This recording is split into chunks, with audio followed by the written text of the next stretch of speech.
ये question JEE mains 2024 का है जो क्लास 11th के रोटेशनल मोशन से लिया गया है और ये सवाल एक सेंटर ऑफ मास का सवाल है। तो क्वेश्चन ये है कि three identical sphere each of mass 2m are placed at a corner of the right angle triangle with mutually perpendicular side equal to 4 metre each. Taking point of intersection of these two sides as origin, the magnitude of position vector of the center of mass of the system is 4 root 2 by x, then the value of x is। तो तीन गोले हैं समान, प्रत्येक का मास या द्रव्यमान जो देखा जाए वो लिखा हुआ है 2m के बराबर है। को 4 मीटर लंबाई वाली परस्पर लंबवत बाहों वाले कोण पर रखा जाता है। मतलब एक यहाँ पे देखा जाए तो राइट एंगल ट्राइंगल बोला गया, यहाँ पे लिखा नहीं है। तो यहाँ से इंग्लिश में समझते हैं कि राइट एंगल ट्राइंगल है, मतलब 90 डिग्री का एक ट्राइंगल है। राइट एंगल ट्राइंगल बोला जाता है एक ऐसा ट्राइंगल जिसमें एक एंगल 90 डिग्री, और इसमें बोला गया था कि दोनों साइड इक्वल होते हैं 4 मीटर। तो यहाँ पे हम दोनों साइड को जो परपेंडिकुलरली है उनको हम लोग 4 मान लिया गया और इसको हम लोग यहाँ से ऐसे मिला लेते हैं। तो यहाँ पे रख देते हैं ए, ये हो गया बी, ये हो गया सी पॉइंट। ठीक है, ये हमारा परपेंडिकुलर हो गया। ये साइड 4 मीटर की है और ये साइड भी 4 मीटर की है।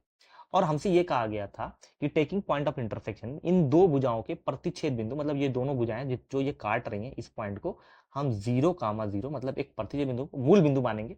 अगर इसको मूल बिंदु मानेंगे तो ये हो जाएगा हमारा डॉट डॉट डॉट डॉट, ये हमारा एक्स एक्सिस हो जाएगा, और ऊपर जाएंगे तो ये हो जाएगा dot dot dot dot dot dot हमारा वाई एक्सिस हो जाएगा। ठीक है, पीछे भी ऐसे चलाएगा डॉट डॉट डॉट डॉट, और ये नीचे भी चलाएगा। ठीक है, ये एक्स एक्सिस और वाई एक्सिस हमने बना लिया। ओके, अब क्या कह रहा है? अब कह रहा है कि the magnitude of the position vector of the centre of mass, हमको इसका सेंटर ऑफ मास निकालना है। तीनों जो सिरे हैं या शीर्ष हैं, यहाँ पे 2m द्रव्यमान रखा गया है, यहाँ पे भी 2m रखा गया है, यहाँ पे भी 2m रखा गया है, और यहाँ पे भी 2m रखा गया है। ठीक है, और क्या बोल रहा है? The magnitude of position vector of the centre of mass of the system is, तो हमको x सेंटर ऑफ मास और y सेंटर ऑफ मास, ये 0,0 हो गया, ये हो जाएगा हमारा 4,0, और ये हमारा हो जाएगा 0,4। तो सबसे पहले हम लोग सेंटर ऑफ मास निकालते हैं, x सेंटर ऑफ मास और y सेंटर ऑफ मास। तो सबसे पहले x सेंटर ऑफ मास, तो x सेंटर ऑफ मास का फॉर्मूला क्या होता है? m1x1। तो चलिए इसको m1 मान लेते हैं, इसको m2 मान लेते हैं, फिलहाल ये 1 मान लेते हैं, ये 2 मान लेते हैं, और इसको 3 मान लेते हैं। ठीक है, तो m1x1 करेंगे तो 2m, मतलब m1 हमारा 2m है और x1 मतलब 0 हो जाएगा, प्लस m2 हो जाएगा 2m into 4, 2m into 4, plus फिर ये भी 2m इंटू 0, ये भी x एक्सिस पे 0 पे है, और अपॉन तीनों का मास ऐड कर देंगे, 2m plus 2m plus 2m is equal to 6m।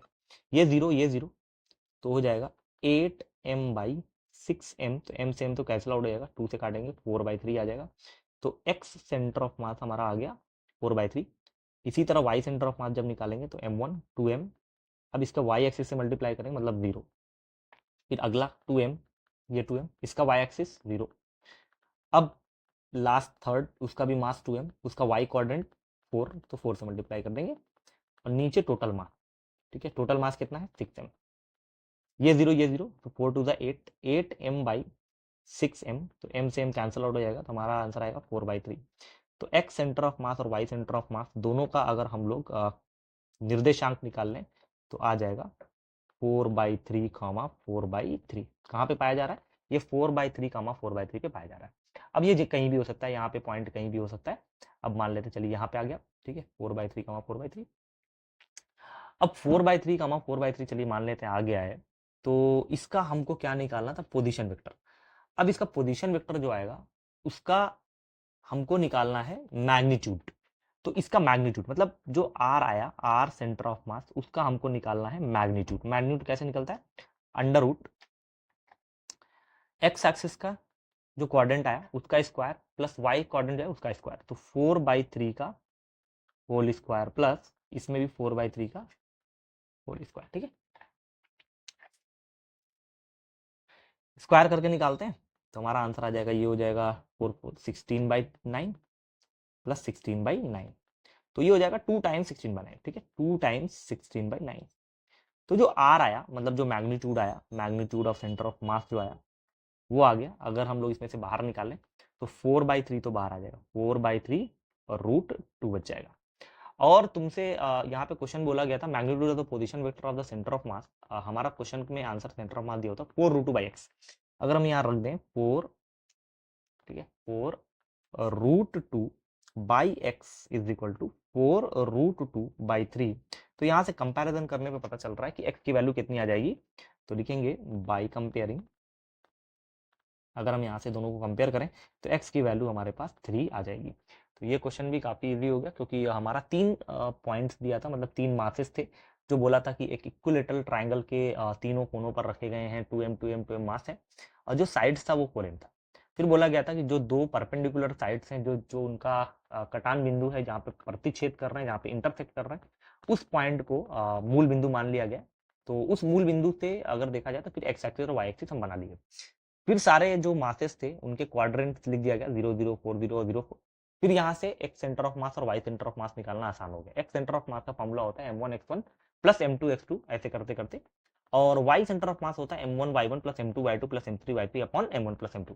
तो दोनों जब निकाला गया एक्स और वाई, तो दोनों क्वाड्रेंट 4/3 आ गया। फिर ये हमारा हो गया पोजिशन, ये पोजीशन आ गई सेंटर ऑफ मास की। अब इस पोजीशन का हमको मैग्नीट्यूड निकालना था, तो मैग्नीट्यूड होता है मॉड। तो हमने कर्डी के अंदर दोनों का स्क्वायर करके जोड़ दिया। जब स्क्वायर करके जोड़ेंगे तो आंसर आ गया 4/3√2। ठीक है, ये एक इंटीजर टाइप क्वेश्चन था। फिर हमने कंपेयर किया अपने क्वेश्चन के साथ, तो एक्स की वैल्यू कितनी आ गई, 3 के बराबर आ गई। तो यहाँ पे हम लोग आंसर लिख देंगे 3, और ये हमारा हो गया क्या चीज, फाइनल आंसर हो गया।